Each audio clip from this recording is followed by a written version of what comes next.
Welcome. This short video will show you how to create an estimate using the item takeoff.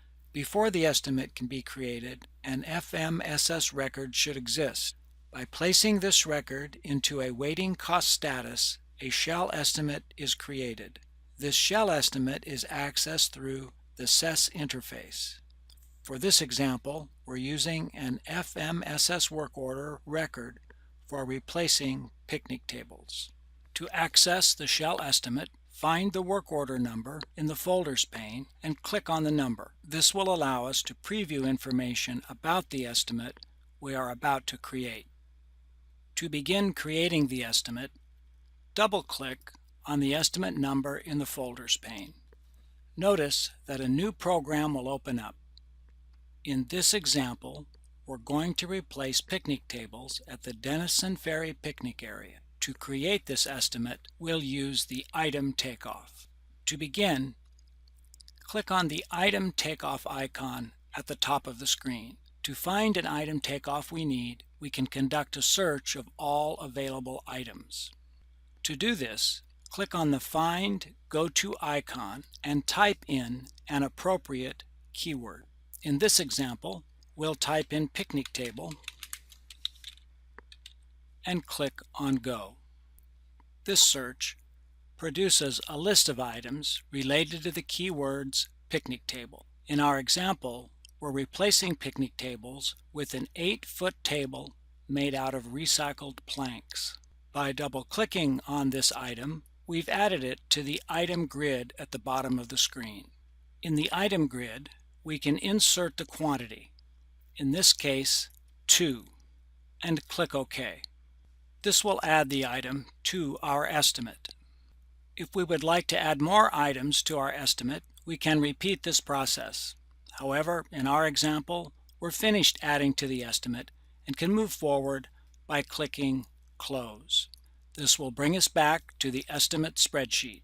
In the estimate spreadsheet, we can see the estimate is for 2 picnic tables with recycled plastic planks.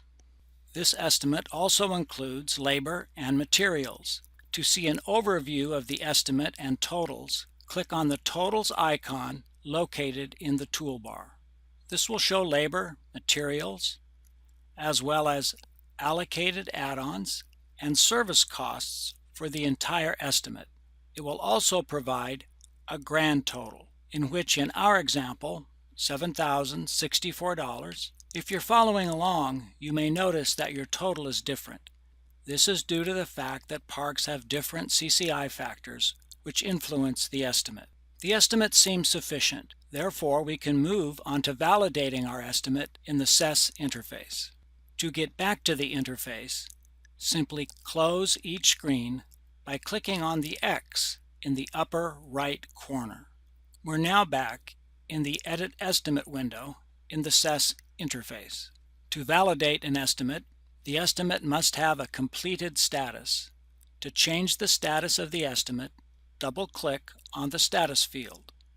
Change the status from created to completed and click Finish. The estimate can now be validated.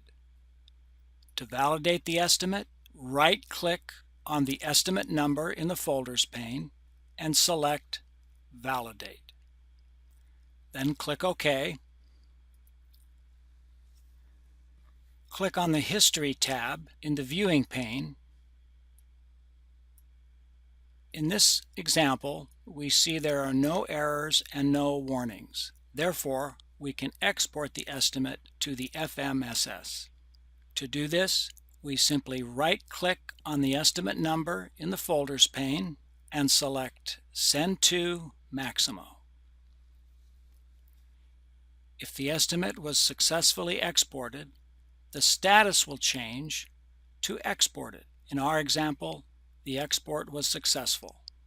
You can also check the FMSS to see if the estimate was successful. Simply find and open your FMSS record. If the estimate was successful, the status should now be costed. You can also view the estimate information by clicking on the Select Action menu, selecting View Costs.